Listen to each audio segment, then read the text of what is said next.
morning, everyone.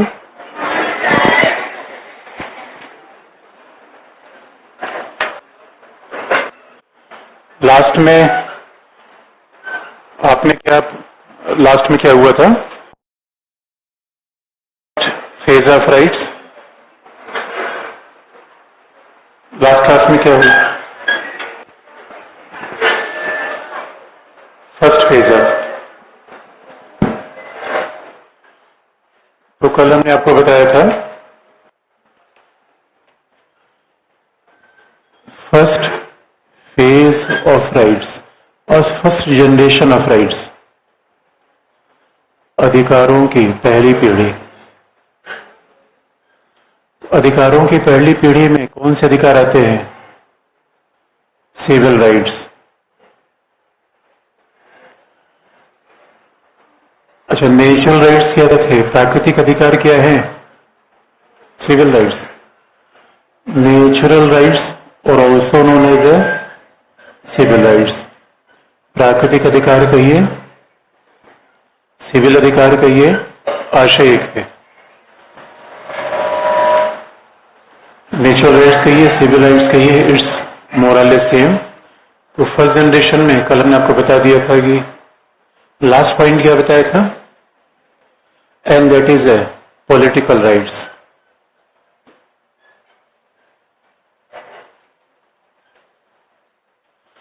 ये first generation के rights हैं और हमने आपको मानव अधिकार का विचार बेसिक सल बता दिया था। Even first generation of rights along with the human rights. तो अधिकार क्या है, मानव अधिकार क्या है और कैसे पहला जनरेशन हुआ।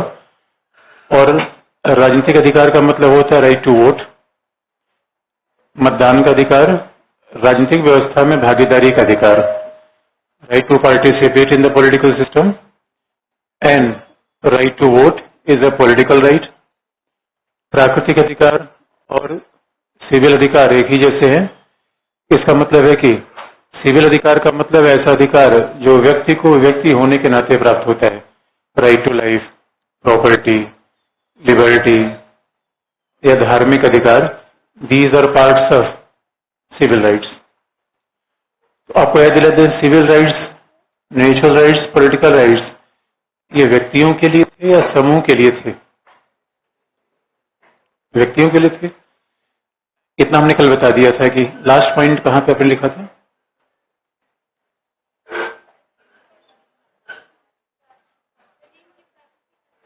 अच्छा, प्राकृतिक अधिकारों की आलोचना, पेंशन की बात हमने लास्ट में बताई से दी थी। हाँ, तो लास्ट में हमने आपको बता दिया था ग्रीन ने प्राकृतिक अधिकार का मतलब क्या कहा। तो आपको हम याद दिला दें कि नेचुरल राइट्स की जब बात की गई तो ये सब अधिकार आ गए पहले जनरेशन में। तो first generation of rights were available for the individual और अ ग्रुप। और ये फर्स्ट जनरेशन ऑफ राइट्स कैसे आया? जो उदारवाद का फर्स्ट फेज था, क्लासिकल लिबरलिज्म, दोनों बातों को देख के रखना है।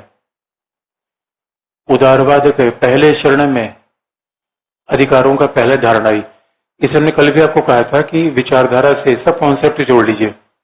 नकारात्मक स्वतंत्रता किस फेज में आई, सकारात्मक कैसे बनी, समानता का विचार उदारवाद के साथ कैसे आया, ज्यादा अच्छी चीजों को आप देख लीजिए। अच्छा, जब क्लासिकल लिबरल्स थे तो राज्य का विचार नेगेटिव था या positive? Negative. Classical liberals believe in negative functions of state. राज्य का काम कैसा था? पुलिस राज्य, रात्रि प्रहरी राज्य, जो हमने पहले आपको उदारवाद में बता रखा है। तो ये that was the first phase of natural rights. और इसे हमने लास्ट में आपको बताया था ग्रीन ने कैसे करेक्ट किया कि प्राकृतिक अधिकार का मतलब है कि व्यक्ति के व्यक्तित्व के विकास के लिए आवश्यक है, देयरफॉर नेचुरल। प्राकृतिक का मतलब है ऐसा ऐतिहासिक वो नहीं है कि राज्य सरकार के निर्माण के पहले था। लेकिन आप याद रखिए, जब क्लासिकल लिबरल्स ने, नेगेटिव स्टेट ने ये लोगों को अधिकार दिए नकारात्मक राज्य के द्वारा, पुलिस राज्य के द्वारा, जब लोगों को ये अधिकार मिला तो स्वाभाविक रूप में व्यक्ति आजाद हुआ, व्यक्ति को अधिकार मिल गए। और व्यक्ति को अधिकार मिला और व्यक्ति आजाद हो गया तो व्यक्ति के अधिकार के मिलने से समुदाय की भलाई हो गई या समुदाय में समस्या उत्पन्न हुई? क्योंकि अब देखिए उदारवादी मानते हैं व्यक्ति का भला समाज का भला, व्यक्ति आजाद पूरी दुनिया आजाद, because they believe that each and every individual is a maximiser of his own pleasure. हर व्यक्ति अपने सुख की तलाश में है, अपने हितों को बढ़ाना चाहता है, और हर व्यक्ति अपने हितों को बढ़ाना चाहता है, समाज का हित अपने आप बढ़ जाएगा। ग्रीन ने लास्ट में ये भी इनकी मान्यता है, ग्रीन ने इसको थोड़ा करेक्ट किया था। तो ग्रीन का बहुत और फेमस लाइन है, जरा उसको लिख लीजिए।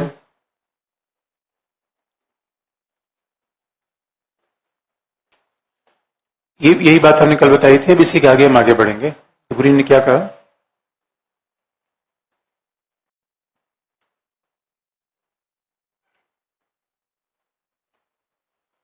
ग्रीन ने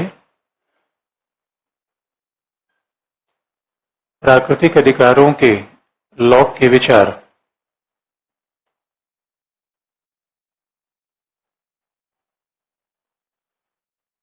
ग्रीन ने प्राकृतिक अधिकारों के लॉ के विचार का संशोधन करते हुए कहा,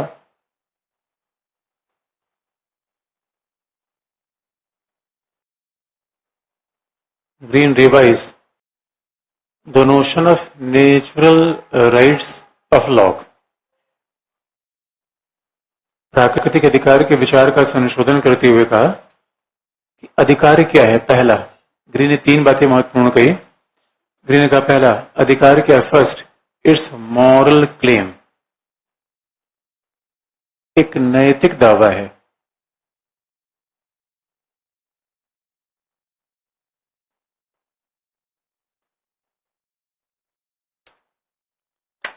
right is in fact a moral claim, अधिकार एक नैतिक दावा है। यानी क्लेम, हमेशा में क्लेम राइट्स फॉरफिल्ड ने क्या कहा, देयर आर वेरियस, कुछ राइट्स कैसे हैं जो दावे हैं, कुछ राइट्स कैसे हैं जो स्वतंत्रता के रूप में है। तो देयर आर वेरियस क्लेम्स। तो पहला, अधिकार दावा है, लेकिन दावा सेकंड जिसको समाज मान्यता देता है, which is recognised by the society, very interestingly, जिसे समाज मान्यता देता है।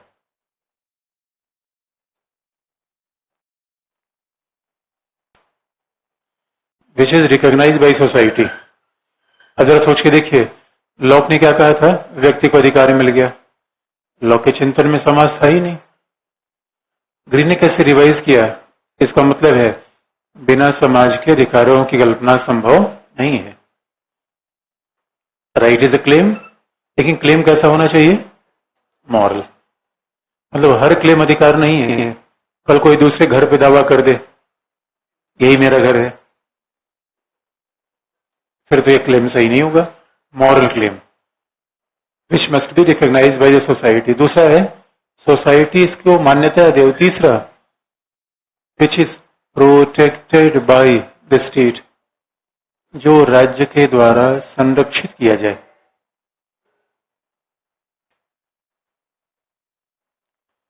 Which is protected by the state.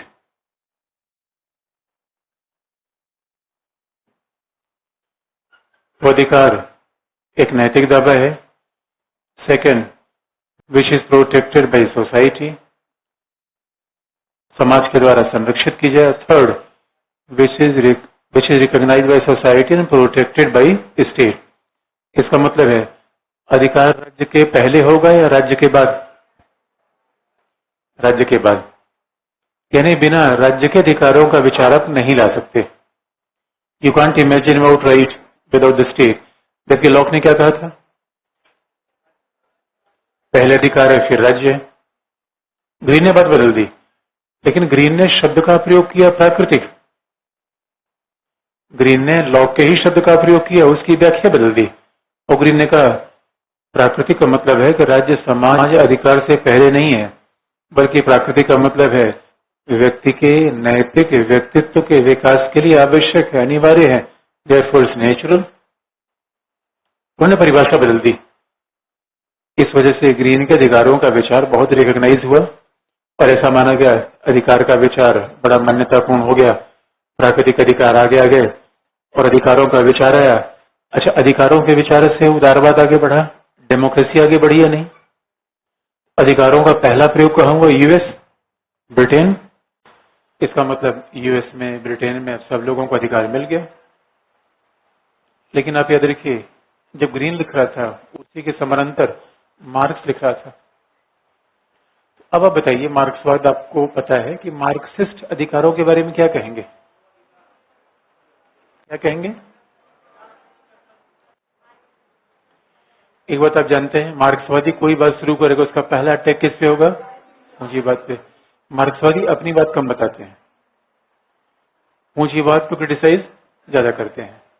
Marxist are very much similar like Arvind Kejriwal, जो अपनी बात कम बताते हैं, किस पे हमला करते हैं? तो सवाल है कि मार्क्सिस्ट का आप जानते हैं, अधिकार की बात करें, स्वतंत्रता की बात करें, तो उनका पहला दावा होगा कैपिटलिस्ट। अब बताइए, ये उदारवादियों ने अधिकार दिया है या उदारवादियों को मार्क्सवादी क्या कहते हैं? मार्क्सवादियों से पूछा था, भाई तुम उदारवाद को जानते हो? उनका उदारवाद कौन है? उन्होंने कहा वही जो लॉर्ड, उनका ऐसे बोलो पूंजीपति, कैपिटलिस्ट। उनका अच्छा अच्छा, उनका नाम पूंजीवाद है। उनका हाँ सब पूंजीपति। तो मार्क्स से पूछा गया उदारवादी क्यों बताते हैं? कहीं यही तो इनका होशियार है, कंबल ओढ़ के घी पीते हैं, बड़े होशियार है, सारा शोषण करेंगे लेकिन क्या करेंगे पता नहीं चले किसी को। इसे जरा सोच के देखिए, मार्क्सिस्ट से पूछा गया भाई ये अधिकार कैसा है? अब जरा सोच के देखिए, मार्क्सिस्ट एक बात तो तय है कि वो इस पे अटैक करेंगे, उसी से उनकी बात शुरू होगी। इसी मार्क्सवाद का राज्य का विचार आ जाए, पहले किस पे अटैक करेंगे? मार्क्स का लोकतंत्र का विचार आ जाए, पहले क्या शुरुआत करेंगे? ये कॉमन सेंस है, अब इसको बार बार बताने की आवश्यकता नहीं है। आपको लगता नहीं पूरा पॉलिटिकल थ्योरी इसी दायरे में घूमती है? हमने कितनी बार रिपीट कर दिया।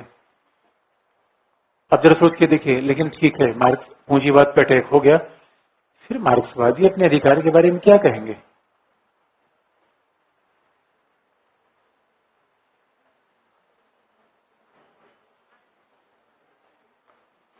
अब ये बताइए, मार्क्सवादी राज्य के समर्थक हैं, विरोधी हैं?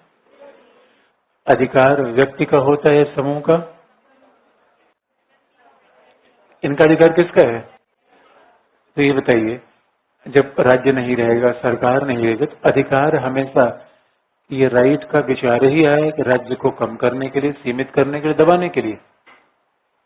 उदारवादियों से पूछा गया भाई ऐसा करो, अधिकार हमें मिलता है, हम राज्य को ही खत्म कर दें, तुम्हारा क्या विचार है? ना ना ना, राज्य होना चाहिए, लिमिटेड ही सही, क्योंकि राज्य नहीं होगा फिर तो एनर्जी हो जाएगी, अराजकता हो जाएगा। उदारवादी राज्य को मानते हैं, उसको क्या करना चाहते हैं? सीमित, उसको सीमित करना चाहते हैं। ये उदारवादी की खास बात है। इस वजह से बड़ा इंटरेस्टिंग पार्ट है कि मार्क्सवादियों ने उदारवाद पे स्वाभाविक तौर पे हमला किया, और जब इनसे पूछा गया प्राकृतिक अधिकार क्या है, तो इनका प्राकृतिक अधिकार जैसी कोई चीज है ही नहीं है, और अगर ये अधिकार है तो मार्क्सवाद से पूछा गया अधिकार बेकार है? उनका अधिकार तो है, लेकिन ये केवल कुछ लोगों को, चंद लोगों को प्राप्त है, वही बात घूम के आएंगे पूंजीपतियों को प्राप्त है। अगर मार्क्स की आदर्शवादी कल्पना करिए जहां राज्य नहीं होगा, सरकार नहीं होगा, अधिकार की तो लड़ाई ही नहीं होगी। अधिकार राज्य के खिलाफ मिलता है, सरकार के खिलाफ मिलता है, राज्य सरकार रहेगा ही नहीं, संविधान रहेगा ही नहीं, अधिकार लिखा कहां जाएगा? सबसे बड़ा अधिकार क्या है? मार्क्स से पूछा गया सबसे बड़ा अधिकार क्या है? उसमें जमीन का अधिकार। अच्छा, आपको कौन सा अधिकार चाहिए? और अभी अभी दुनिया इतनी पूंजीवादी हो गई, बावरी हो गई है, उसे क्या चाहिए? समलैंगिकता का अधिकार। अब बताइए, होना चाहिए रोजगार का अधिकार, वो नहीं मांग रही है। ये पूंजीपतियों का बहुत बड़ा षड्यंत्र है। अधिकार क्या चाहिए? जिस घर में आप किराए पे रह रहे हैं वो आपका हो जाए, दैट इज राइट। और अभी पूंजीपति क्या करे? निजता का अधिकार। ये लो, हमारे पास क्या निजी है? Right to privacy capitalist right है, मार्क्सवादी विचार है। दोस्तों, कितना पूंजीवाद का प्रभाव बढ़ता गया, एजेंडा ही दूर हो गया। और बड़ा हमारे यहाँ बड़ा लोगों ने जश्न मनाया, निजता का अधिकार, निजता का अधिकार। सड़क पे सोए है व्यक्ति का निजी क्या है? चौराहे पे सोया हुआ है, जो भी उसका देखना है देख लीजिए, निजी क्या है उसका? निजी अधिकार। ओह माय गॉड, यार हद हो गई यार। जिसका कोई घर नहीं है, जिसका जिसका कोई मकान नहीं है, उसके लिए क्या बनाया? आधार कार्ड। That is joke. और ये देखिए कैसे पूंजीपतियों ने एजेंडा ही बदल दिया, लोगों को पता ही नहीं चला। बेगानी शादी में अब्दुल्ला दीवाने। हम जश्न मना रहे हैं किस बात का, यही नहीं पता है, क्योंकि अफीम खा रखी है। दुनिया जो है वो दिख नहीं रही, तो अफीम ही खा रखी है। इसे मार्क्सवादी कहते हैं। ये देखो क्या बात कर रहे हैं ये। आपको कौन सा अधिकार चाहिए? फेसबुक चलाने का? रोजगार का? इसे आपको अधिकार क्या चाहिए? आपका एक कमरा दिल्ली में होना चाहिए आपके नाम से। भाई जब सिविल सेवा पास करेंगे, पीटी पास न करें उसमें दुख की क्या बात है? हर व्यक्ति को एक घर मिल जाए, हर व्यक्ति को हॉस्पिटल की सुविधा मिल जाए, अधिकार ये चाहिए। और अधिकार क्या दिया जा रहा है?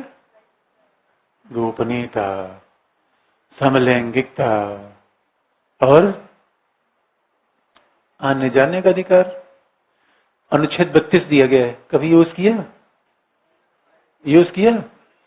सोचिएगा भी मत कभी, रखे रहिए, किताब में पढ़ा रहने दीजिए। अनुच्छेद 32 यूज करने जाएंगे दोस्तों, अनुच्छेद 32 के लिए पहले 30-32 लाख जेब में रखिए, उसके बाद उच्चतम न्यायालय में जाइए। अधिकार है या मजाक है? यही मार्क्सवादियों ने कहा। इसे मार्क्सवाद ने कहा प्राकृतिक अधिकार का। लो आलो, मार्क्स ने कहा आलोचना करना तुम्हारा फेवरेट काम है, लाओ जरा। किसने कहा? तो आलोचना आप भी कर लीजिए। अगला हेडिंग है प्राकृतिक अधिकारों की मार्क्सवादी आलोचना। Marxist criticism of natural rights.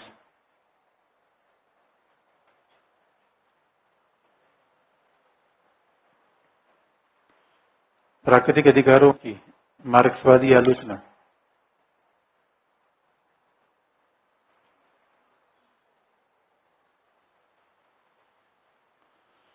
Marks ने अपनी किताब ऑन जूस क्वेश्चन में लिखा,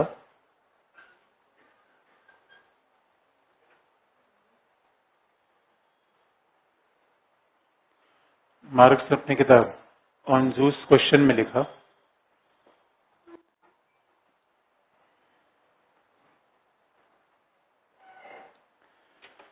अच्छा ये बहुत इंटरेस्टिंग है। पूंजीपतियों का एजेंडा कितना, कैसे एजेंडा घुमा देते हैं पता ही नहीं चलता, मूल मुद्दा ही दब गया। मार्क्स ने जूस क्वेश्चन में लिखते हुए कहा कि प्राकृतिक अधिकारों का विचार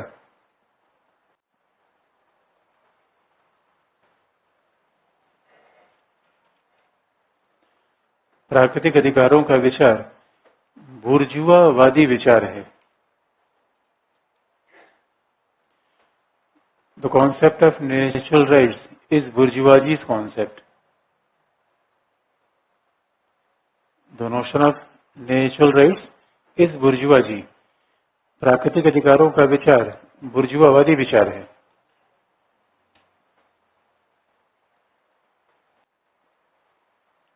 जो केवल पूंजीपतियों के लिए है।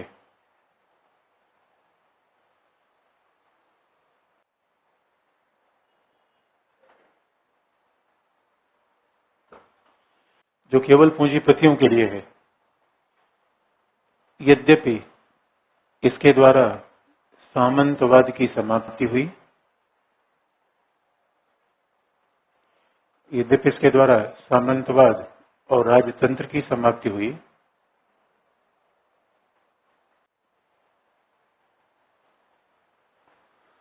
although it has demolished the monarchical form of government and the feudalism, राजतंत्र और सामंतवादी की समाप्ति हुई,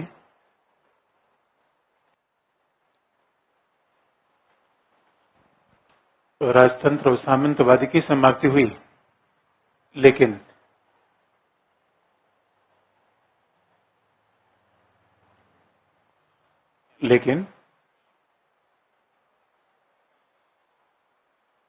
पूंजीवाद के विनाश के बिना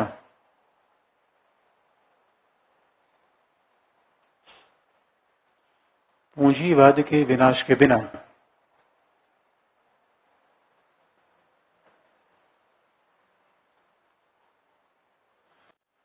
व्यक्तियों को अधिकार प्राप्त होने संभव नहीं है। Individuals can't enjoy the rights without the destruction of capitalism. पूंजीवाद के विनाश के बिना व्यक्तियों को अधिकार प्राप्त होने संभव नहीं है। मार्क्स ने रचना कर दी, इसलिए मार्क्स ने कहा प्राकृतिक अधिकार का विचार बेकार है। तो उससे पूछा गया कि मतलब उसके विचार में एक बात डाली गई, उदारवादियों ने कहा मानव मुक्त हो जाएगा, सामंतवाद खत्म हो गया। अच्छा, ये बात तो मार्क्स हमेशा कहा करता था कि कैपिटलिज्म ने एक काम तो अच्छा किया कि पुराने शोषण को, पुरानी विषमता को हटाया, that is beyond the doubt. उसने कहा पूंजीवाद ने ये काम किया, उसमें कोई संदेह ही नहीं है। लेकिन वास्तविकता यह है कि पूंजीवाद ने यानी आसमान से गिरे खजूर पे अटके। भाई शोषण सामंत करे या पूंजीपति, शोषण तो हो ही रहा है। तरबूजा चाकू पर गिरे या चाकू तरबूजे पर, कटेगा कौन? चाकू भी कट सकता है, डिपेंड करता है तरबूजा किसका है। तो अब आप वैसे मतलब हम शोषण होंगे ही होंगे, इसमें दिमाग लगाने की क्या जरूरत है। इसलिए पहले भी शोषण होता था, अभी भी शोषण होता है। और पूंजीवादी व्यवस्था की खास बात है शोषण भी होता है, पता भी नहीं चलता। और शोषण कैसे होता है ये भी पता नहीं चलता, ये भी नहीं पता चलता हमको। इसलिए अब देखिए, लेकिन उदारवादी बहुत होशियार थे। जब मार्क्सवाद की आलोचना उदारवादी ने तुरंत अपने आप को रिवाइज किया। That is spirit of liberalism. Liberals are always adopt the middle path. Liberal philosophy always believe in flexibility. They always modified itself. समय के साथ हमेशा वो अपने आप को बदल लेते हैं, वो ऑर्थोडॉक्स नहीं है। इसे लिबरल के बारे में कहा भी जाता है, दे नेवर बिकेम रेडिकल। वो कभी आमूलवादी नहीं हुए। समय के साथ उन्होंने हमेशा अपने आप को चेंज कर लिया। और चेंज क्या किया?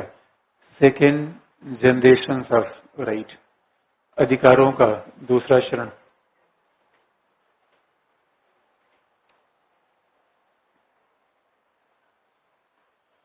Second generation of rights.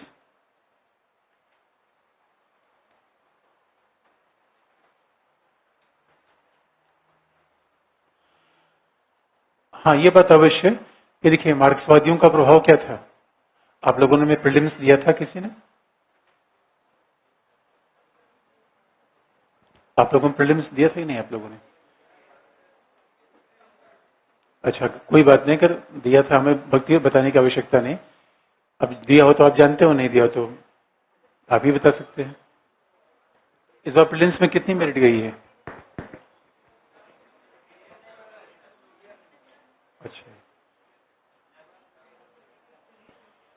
अच्छा, अपने विषय पर आ जाए, बताइएगा जैसे क्लियर हुआ, क्लियर नहीं हुआ तो ऑफिस में लीजिएगा। व्यक्तिगत रूप में पूछना ठीक नहीं है। तो देखिए, मार्क्स ने पहली बार बात कही कि सामाजिक आर्थिक अधिकार का महत्व ज्यादा है, तो जहां जहां मार्क्सिस्ट सिस्टम आया, जैसे सोवियत यूनियन में, चाइना में, Marxist always emphasise over social economic rights. मार्क्सवादियों ने हमेशा सामाजिक आर्थिक अधिकारों पर बड़ा महत्व दिया। मार्क्सवादियों ने कहा कि सोशल इकोनॉमिक राइट्स, सामाजिक आर्थिक अधिकार। और जैसे ही मार्क्सवादियों ने सामाजिक आर्थिक अधिकार पर बल दिया, इसको कल्याणकारी राज्य ने अडॉप्ट कर लिया। अब देखिए कैसे रिलेशन है, कैसे चीजों का रिलेशन है। अब आपको एग्जाम्पल याद दिला दें। जैसे क्लासिकल लिबरल्स वेलफेयर स्टेट के रूप में चेंज हो गया, या इन्होंने अपने आप को कल्याणकारी राज्य के रूप में चेंज कर लिया, वेलफेयर स्टेट और पॉजिटिव लिबरल, तो स्वतंत्रता का विचार बदला कि नहीं? समानता का विचार बदलेगा कि नहीं? जैसे उदारवाद के चरण आगे बढ़ते हैं, स्वतंत्रता, समानता, अधिकार, सबके विचार बदलेंगे। इसलिए आप देखेंगे कि हमने पहले आपको बताया थियोरी में सब कुछ रिवॉल्व करता है विचारधारा के अनुसार। तो जैसे वेलफेयर स्टेट का विचार आया, अधिकार का विचार बदलेगा नहीं बदलेगा? वही बदलेगा। स्वतंत्रता का विचार नकारात्मक से सकारात्मक हुआ, समानता का विचार नागरिक और वैधानिक समानता सामाजिक आर्थिक हो गया। एक ही फेज में ऐसे बढ़ता गया। उदारवाद के बदलाव के साथ सारी चीजें चेंज हो गई, अधिकार भी चेंज हुआ। अब वेलफेयर स्टेट में अधिकार क्या होगा? Social economic rights. और लिखा किसने? लास्की ने। तो पहला,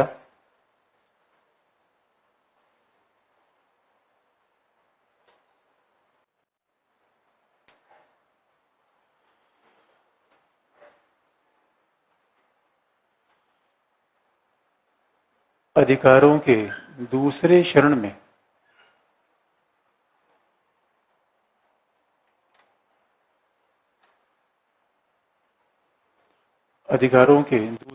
में सामाजिक आर्थिक अधिकारों का विकास हुआ।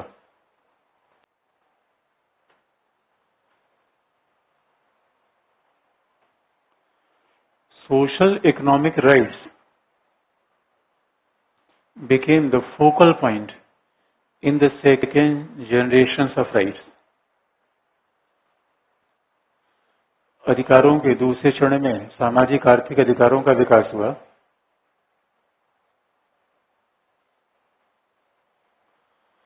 जिसके बड़े समर्थकों में लास्की माने जाते हैं।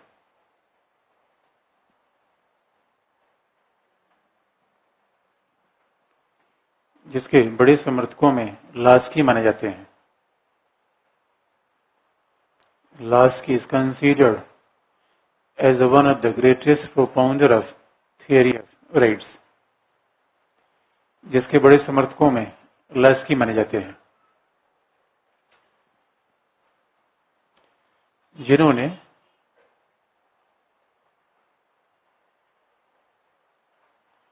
जिन्होंने ग्रामर ऑफ पॉलिटिक्स में लिखते हुए कहा, ग्रामर ऑफ पॉलिटिक्स उनकी बुक का नाम है,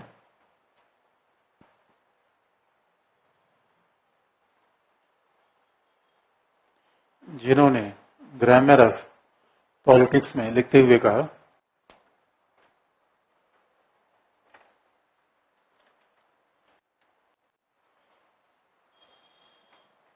कि अभिव्यक्ति का अधिकार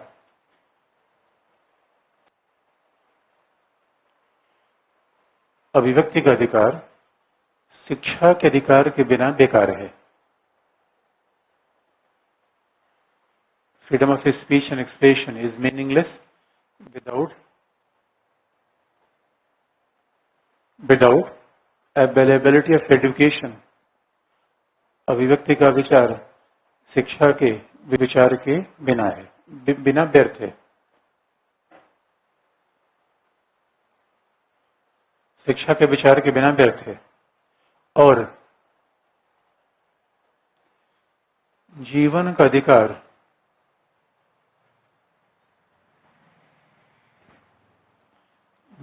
अधिकार मूलभूत सुविधाओं के अभाव में निरर्थक है। The right to life becomes meaningless in absence of basic amenities of life.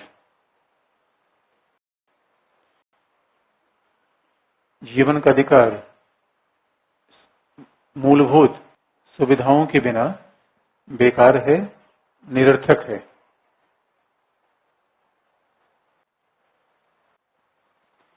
जीवन का अधिकार मूलभूत सुविधाओं के बिना बेकार है और वो निरर्थक है।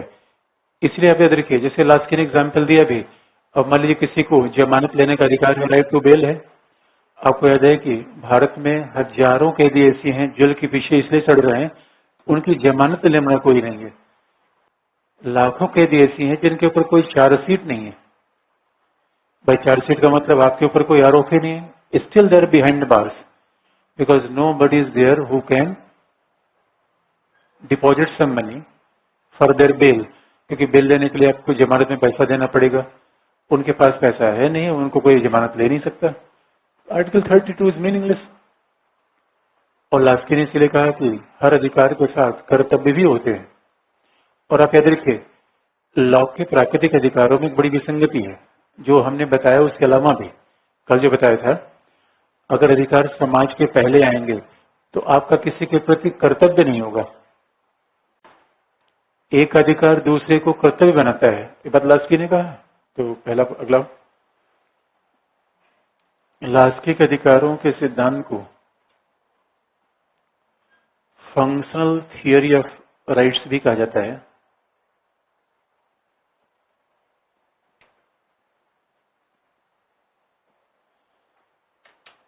राइट्स के अधिकारों के लास्की के विचार को अधिकारों का प्रकार्यात्मक सिद्धांत भी कहा जाता है। फंक्शनल थियरी ऑफ राइट्स, जिसका अभिप्राय है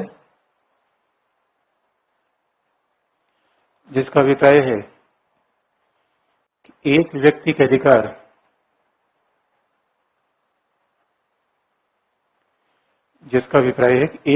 अधिकार अन्य व्यक्तियों के लिए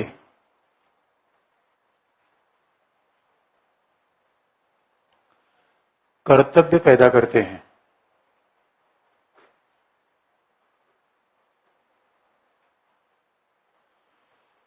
एक व्यक्ति के अधिकार अन्य व्यक्तियों के लिए कर्तव्य पैदा करते हैं। Rights of one person generate the duties for others.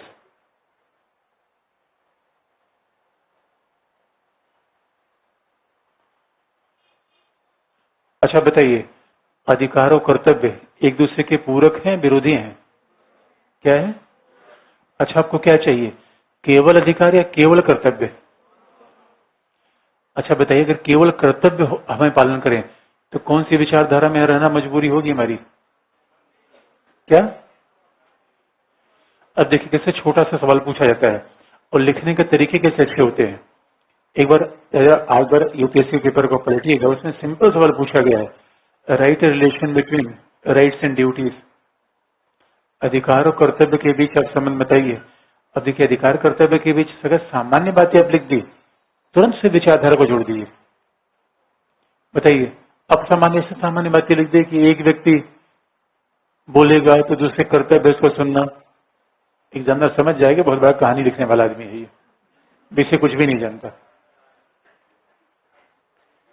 अब आपको याद दिला दें, अगर ये लिख दिया जाए, ये बताइए अभी तक जो आपने विचारधारा पढ़ी उसमें कौन सी ऐसी विचारधारा है जो कर्तव्य को ही केवल मानती है? फासिज्म। देखिए, गांधीवाद को आप नहीं रखें, गांधीवाद में अधिकार कर्तव्य दोनों एक दूसरे जुड़ते हैं। गांधीवाद ने ऐसा कभी नहीं कहा। लेकिन फासिज्म ने क्या कहा? व्यक्ति का केवल कर्तव्य होना चाहिए। लॉक ने क्या कहा? लॉक के विचार में कर्तव्य आएगा ही नहीं, क्योंकि अधिकार हमें समाज राज्य के पहले मिल गए। दोनों एक्सट्रीम है। लॉ की बात आप समझ रहे हैं कि नहीं? लॉ के विचारों में विसंगति है कि जब आप पहले पैदा हो गए, अकेले पैदा हुए, अधिकार लेकर पैदा हुए, इसका मतलब you are responsible to none. तो आपका किसी के प्रति कर्तव्य कहाँ होता है? कर्तव्य तो तब होगा जब हम मान के चलेंगे आप समाज में पैदा है। जब ये मैं मान के चलो पुराना, जो आप तो क्लास में अकेले बैठे हैं, क्लास में कोई एक अकेला बैठा हो तो किस बैचमेंट के साथ कर्तव्य का होगा, बात होगी? होगा ही नहीं। अब चूंकि आपके साथ लोग बैठे हुए हैं, इससे आपकी ड्यूटी है किसी को पीटिए मत, पैर से मारिए मत, या किसी को पेन से खोदिए मत, कर्तव्य है। अकेले बैठे फिर तो आप किसी को है ही नहीं, खोदिए किसको खोदेंगे? बोलिए कुछ, किसको बोलेंगे? सवाल ही पैदा नहीं होता। सवाल आपके बगल बैठा ऐसे ऐसे करते रहते, इधर इधर। अधिकार तब डिस्टर्ब होगा जब कोई और कर्तव्य, बाकी बात तब आएगी जब कोई रहेगा। और लॉक ने कहा कि man is born free. Locke ने तो कहा कि it's our natural rights inalienable rights. तो मामला ही नहीं बनता। इस अधिकार कर्तव्य की बात आ जाए, लॉ शुरू करेंगे, फांसीवाद तक जाएंगे। बैलेंस किसने किया? और इंडियन कॉन्स्टिट्यूशन का भी कोई रेफरेंस लेंगे? लास्ट में कुछ प्रैक्टिकल बात भी कर दीजिए। पिछले भारतीय संविधान में मूल कर्तव्य का अध्याय जोड़ा गया। अभिव्यक्ति की आजादी है, लेकिन क्या अभिव्यक्ति की आजादी करते समय राष्ट्र की एकता अखंडता को क्षतिग्रस्त करेंगे? मूल कर्तव्य में क्या लिखा गया है? राष्ट्र की एकता अखंडता को बनाए रखें। एक लाइन उधर जोड़ दीजिए। और सच पूछिए कैसे चीजों को जोड़ा जाता है। मेंस में यही स्किल चाहिए, प्रीलिम्स की स्किल अलग होती है। और ये बात मैं बार बार कहता हूं आपको, जिन लोगों ने प्रीलिम्स दिया हो और असफल हुए हो तो अब आराम से, तो अभी तो मेंस ही पढ़िए, प्रीलिम्स की जरूरत नहीं है। प्रीलिम्स हमेशा जनवरी के बाद, मेंस ही पढ़िए। वो तो ईमान से पढ़िएगा हमने क्या पढ़ा, कितना ज्यादा पढ़ा, क्या पढ़ना चाहिए था, पेपर नहीं देखा, किस दिशा में गए। फेल होना गलत बात नहीं है, गलत होना गलत बात नहीं है, गलत फहमी रखना गलत बात है। गलतियां तो होती हैं, we are human being. Failure is a pillar of success. असफल होते हैं इसका मतलब सफलता का शीर्ष पा सकते हैं, बशर्ते इत्मीनान से सही कारणों की पहचान तो करिए। ये बात केवल, मैं इस बात को आप देखिए मजाक में आप मानते होंगे, लेकिन मैं बस इस बात को इसी बात से जज करता हूं कि जब बच्चे ने मेरी किताब पढ़ के मुझे ये फीडबैक दिया कि सर इससे प्रीलिम्स नहीं होगा, तो मुझे लग गया इसका पढ़ने का डायरेक्शन कितना गलत है। आईएएस में सवाल क्या पूछ रहा है, मुझे क्या इंप्रेशन आएगा, he is on the wrong path.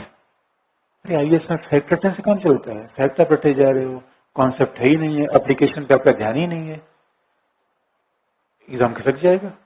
नहीं तो पीटी को सबसे अच्छा एग्जाम होता है, 10,000 रिजल्ट आता है और उसमें टिक करना है दोस्तों।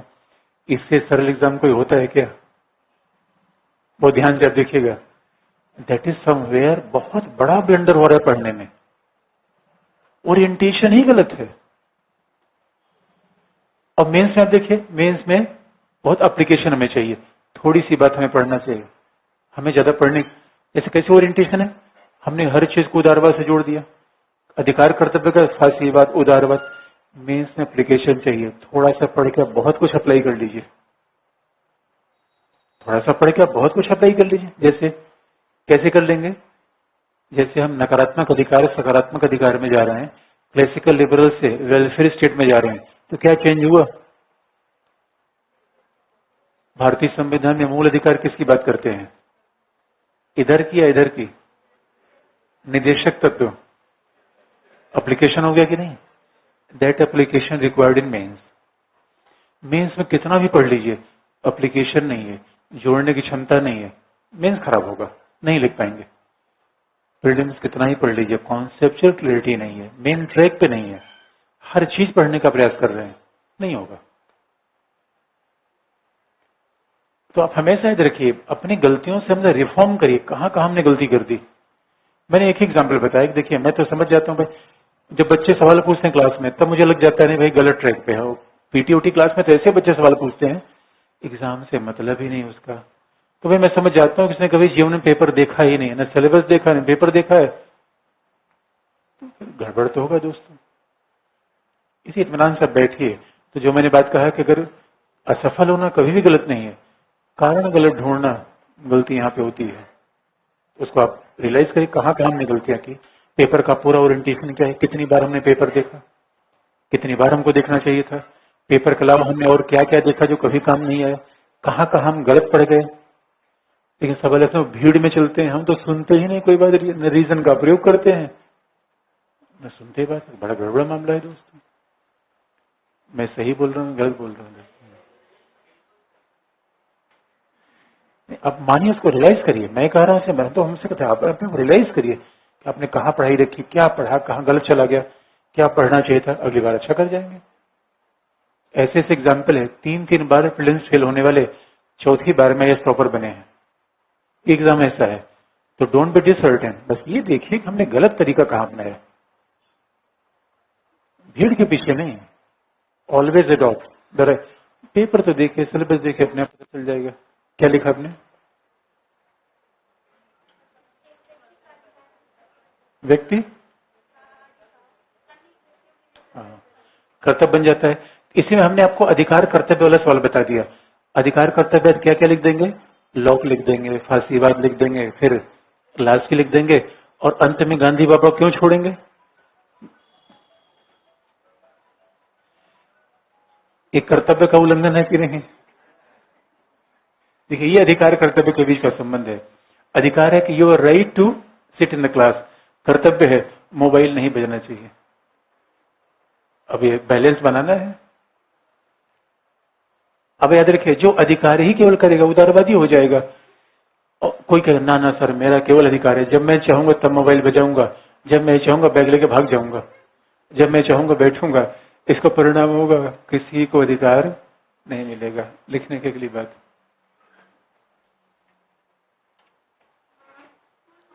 अगली बात, लास्की के अलावा, अपार्ट फ्रॉम लास्की,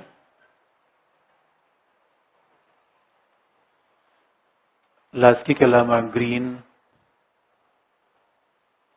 वही ग्रीन जो भी हम नाम लिया था, हरा, लास्की के अलावा ग्रीन,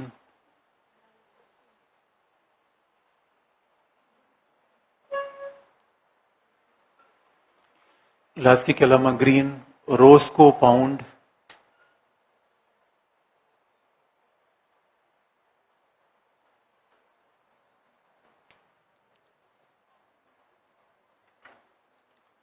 ग्रीन रोस्को पाउंड ने रोस्को पाउंड, पाउंड वही dollar pound, pound plus Roscoe, रोको नहीं, रोस्को, ROSCO, रोस्को पाउंड ने भी सामाजिक आर्थिक अधिकारों का समर्थन किया।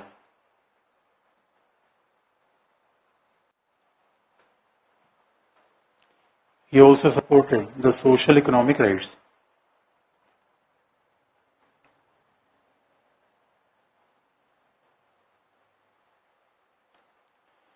Social economic rights.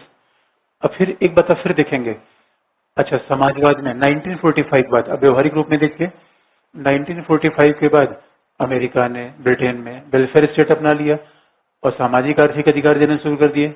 इंडिया में भी वैसा हुआ, लेकिन रसिया में सामाजिक आर्थिक अधिकार दिया गया, चाइना में दिया गया, अमेरिका में दिया गया। दोनों फर्क कहाँ रहा? वहां भी सोशल इकोनॉमिक राइट्स दे दिया गया, यहाँ भी सोशल इकोनॉमिक राइट्स दे दिया गया। अब सोशल इकोनॉमिक राइट्स का मतलब है पॉलिटिकल, नेचुरल, सिविल नहीं, बल्कि right to education, right to health, right to work. इसलिए आप देखेंगे चाइना में आज भी आप देखिए सारा सोशल इकोनॉमिक राइट्स है। अगर जाके चाइनीज कॉन्स्टिट्यूशन में आप देखेंगे तो सिविल पॉलिटिकल राइट्स पे इतना बल नहीं है, they are emphasising over social economic rights. Russia में इसी बात पे बल दिया गया, चाइना में इसी बात को आगे बढ़ाया गया, सोशल इकोनॉमिक राइट्स। तो सवाल है चाइना में भी, रसिया में भी, क्यूबा में, वियतनाम में, अमेरिका में, इंग्लैंड में उदारवादियों ने भी सामाजिक आर्थिक अधिकारों पर बल दिया, साम्यवादियों ने भी। दोनों फर्क क्या रहा? तो बस फर्क ये रहा कि कहा माना जैसा जाता है उदारवादियों ने जरा बैलेंस किया, क्योंकि सोशल इकोनॉमिक राइट्स देकर वो छीना नहीं है। मार्क्सवादियों में प्रॉब्लम क्या है? They have provided the social economic rights but suppress civil political. Hong Kong में यही मामला चल रहा है। हांगकांग में सरकार क्या प्रयास कर रही है? सिविल और पॉलिटिकल राइट्स सप्रेस करने की जुगाड़ में है, वो इसका अपोज कर रहे हैं। इस वजह से आप देखेंगे वेलफेयर स्टेट ने क्या किया, और अधिकारों को, सिविल पॉलिटिकल राइट्स को भी साथ ले लिया, सोशल इकोनॉमिक राइट्स को भी साथ ले लिया और फिर कंबाइन करके आगे बढ़ गए। इसलिए welfare state became more successful in comparison to the socialist state. क्योंकि समाजवादी, अच्छा समाजवादी लोगों ने, और दूसरा फर्क कहाँ जाएगा? समाजवादी पूंजीवाद को खत्म करके सामाजिक अधिकार, आर्थिक अधिकार देना चाहते हैं। उदारवादियों ने ऐसा नहीं किया। उदारवादी they have try to modified the capitalism, उन्होंने पूंजीवाद को सुधार कर लिया। भाई यही उदारवाद समाजवाद में बेसिक फर्क होता है कि नहीं? कि communist and socialist they want to destroy the capitalism, but liberals want to modify the capitalism. ये उसको थोड़ा चेंज कर देना चाहते हैं, इसको अमेंड कर देना चाहते हैं। इस वजह से ये अपने आप में बड़े अंतर बन गए, ये अपने आप में बड़े अंतर बन गए। अब अगर इस हिसाब से देखेंगे तो सामाजिक आर्थिक अधिकार आगे बढ़ गया, और बाद में तो 79 वगैरह में चाइना ने भी अपने आप को चेंज किया। यद्यपि उन्होंने इकोनॉमिक लिबरलाइजेशन तो अपनाया, लेकिन अभी भी वहां पॉलिटिकल सिविल राइट्स नहीं है। और दूसरी बात, जैसे अधिकारों का विचार सामाजिक आर्थिक की तरफ बढ़ेगा तो मानव अधिकार का दायरा बढ़ा या नहीं बढ़ा? क्योंकि rights is equal to human rights, तो जैसे जैसे अधिकार का विचार है, मानव अधिकार का विस्तार अपने आप हो गया। कैसे? अगला पॉइंट आप लिखिए। हेडिंग चेंज कर सकते हैं, जैसे क्लियरिटी रहे, अधिकारों के विस्तार के साथ मानव अधिकारों का विस्तार।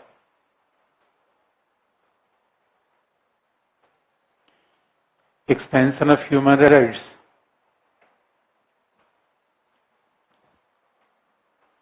Due to expansion of rights. मानव अधिकारों का विस्तार, मानव अधिकारों का विस्तार अधिकारों के विस्तार के साथ। तो पहला पॉइंट। यहां पे फिर एक बात याद दिला दें। अच्छा, मानव अधिकार कितना पुराना है? The concept of human rights is old age, मानवाधिकार का विचार कितना पुराना है? प्राकृतिक अधिकार जैसा। तो story of human rights begin with the law. लेकिन आप याद रखिए, मानव अधिकारों की सार्वभौमिक स्वीकृति की बात नहीं है, अधिकार नया नहीं है। And it was universally recognised by UN in 1948। इस बात आप अंदर रखिए, मानवाधिकार का विचार उतना पुराना जितना पुराना लॉ का विचार, जो कल मैंने आपको बताया था। लेकिन ये रही सही में वैश्विक कब होगा? यूएन के रिकॉग्निशन के बाद। एंड व्हेन यूएन रिकॉग्नाइज, अगली चीज, वर्ष 1948 में। अब देखिए, यही बात आईआर में काम कर जाएगी। वर्ष 1948 में संयुक्त राष्ट्र संघ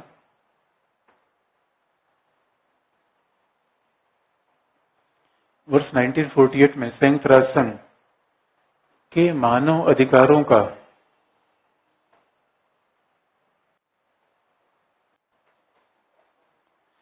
संयुक्त राष्ट्र संघ के मानव अधिकारों का सार्वभौमिक घोषणा पत्र जारी किया गया।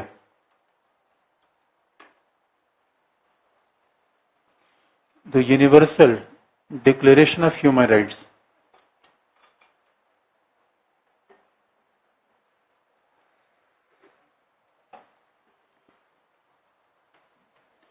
संयुक्त राष्ट्र संघ के मानव अधिकारों का घोषणा पत्र जारी किया गया, तो universal declaration of human rights in 1948।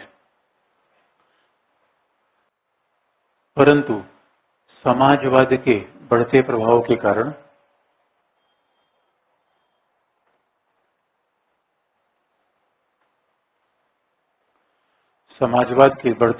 कारण it is due to rising influence of socialism.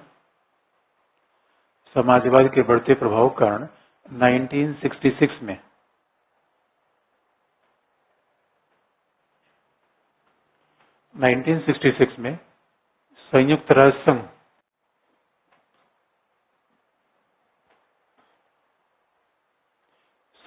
संघ के द्वारा मानव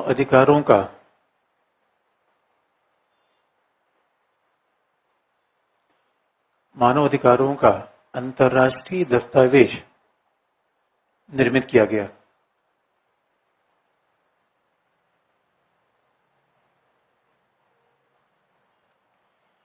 UN announced International Bill of Rights. International Bill of Rights underline due to rising influence of socialism. इसमें फिर मानवाधिकारों का अंतर्राष्ट्रीय घोषणा पत्र लाया गया। अब आप देखेंगे 66 और 48 में डिफरेंस क्या था? 48 में जो बात थी वो मूलतः मानवाधिकार का विचार कैसा था? Civil and political. और 66 में क्या हुआ?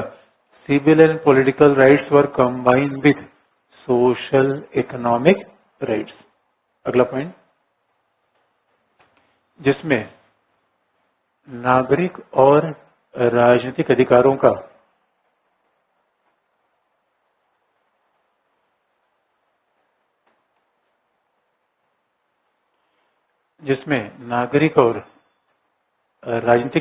का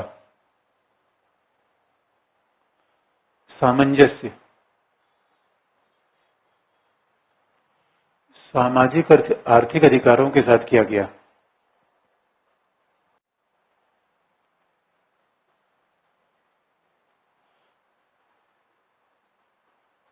civil and political rights were combined with social economic rights.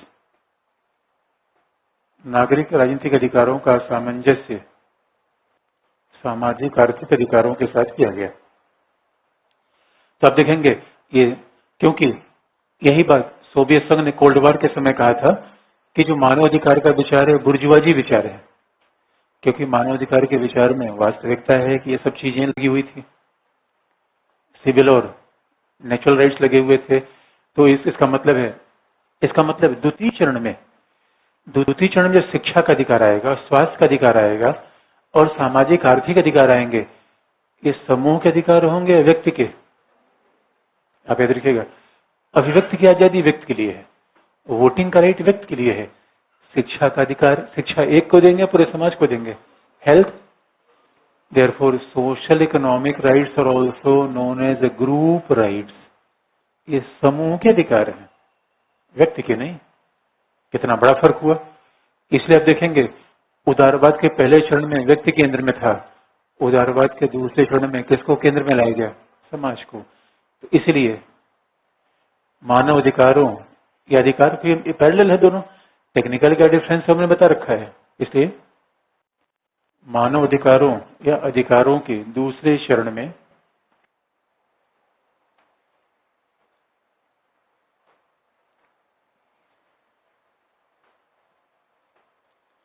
in the second phase of human rights or rights,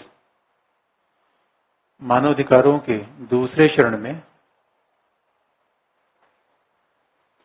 समूह के अधिकार को प्राथमिकता दी गई।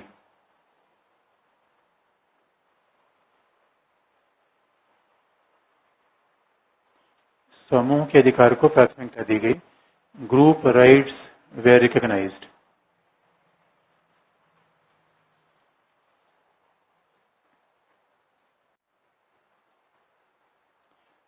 समूह के अधिकार को प्राथमिकता दी गई। तो अब देखिए चीजें बदल गई।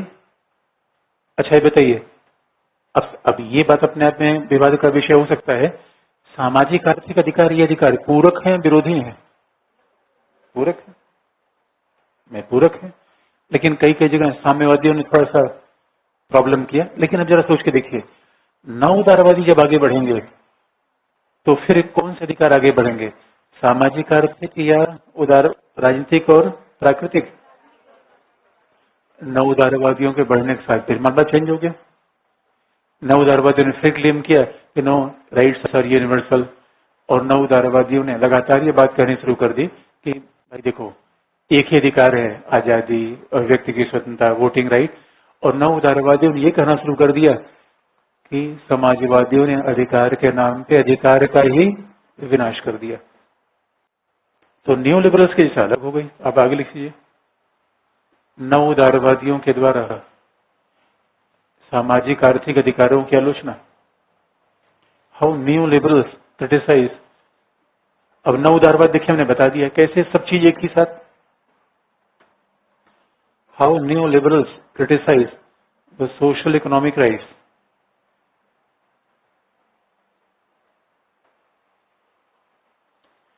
नव उदारवादियों के द्वारा सामाजिक आर्थिक अधिकारों की आलोचना।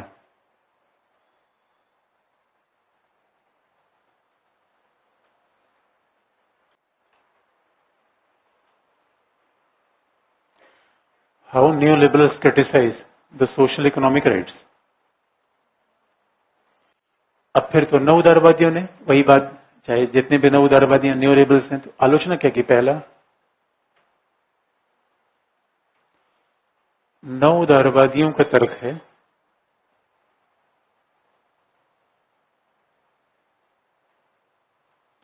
अकॉर्डिंग टू न्यू लिबरल्स, नव उदारवादियों का तर्क है कि सामाजिक आर्थिक अधिकारों के नाम पर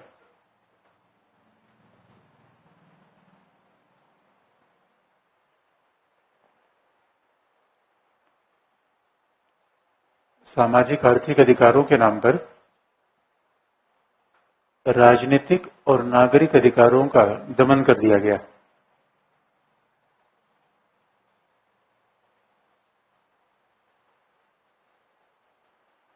political and civil rights were suppressed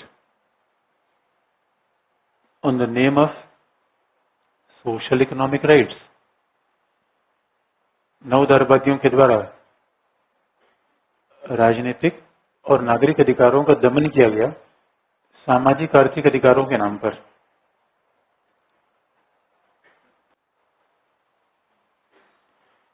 सामाजिक आर्थिक अधिकारों के नाम पर उसे दमन कर दिया गया, राजनीतिक और सिविल अधिकारों का। इसका मतलब क्या हुआ?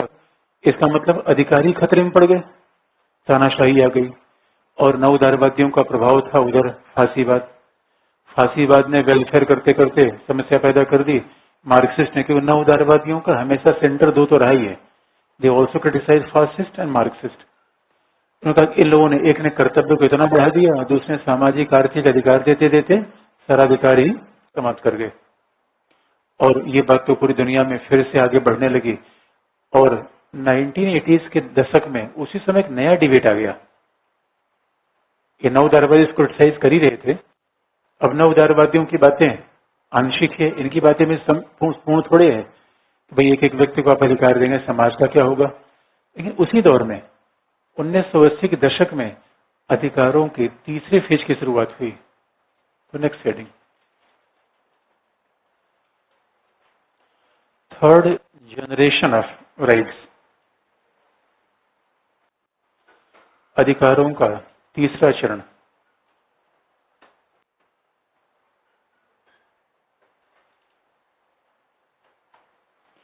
और इसी के साथ हम मानव अधिकार भी आपको बता देंगे।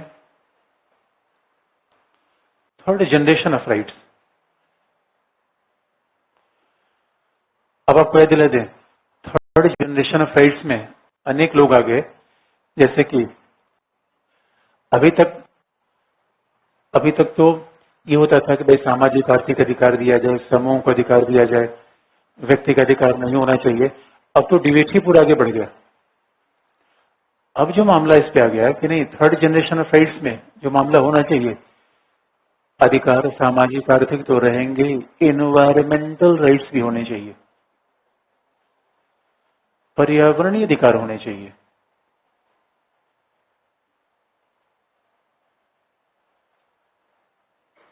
अब एक नया विचार आ गया। इन्होंने कहा नहीं भाई सामाजिक आर्थिक अधिकार ठीक है, नागरिक अधिकार ठीक है। अब 1970 के दशक के खास के बाद में पर्यावरणीय अधिकार बड़े प्रभावी तौर पर आ गया। और कुछ लोग तो पर्यावरणीय अधिकार के साथ साथ पशुओं के अधिकार की बात करने लगे। अब मानव अधिकार का मुद्दा आगे बढ़ गया, राइट्स ऑफ एनिमल। और खास तौर पर अब देखिए, इन्वायरमेंटल राइट्स की बात आएगी तो किसका नाम आएगा? अर्ने नैस। तो जो पर्यावरणविद थे, जिन्होंने बात कही थी कि पर्यावरण की रक्षा होनी चाहिए, पर्यावरण कितना ज्यादा महत्व है। भाई अधिकार, इसका मतलब अधिकार हमें, पहले ये होता अधिकार हमें समाज के साथ मिले। लेकिन सवाल है कि मानवीय परिवेश से भी तो बड़ा कोई परिवेश है। पहले हुआ अधिकार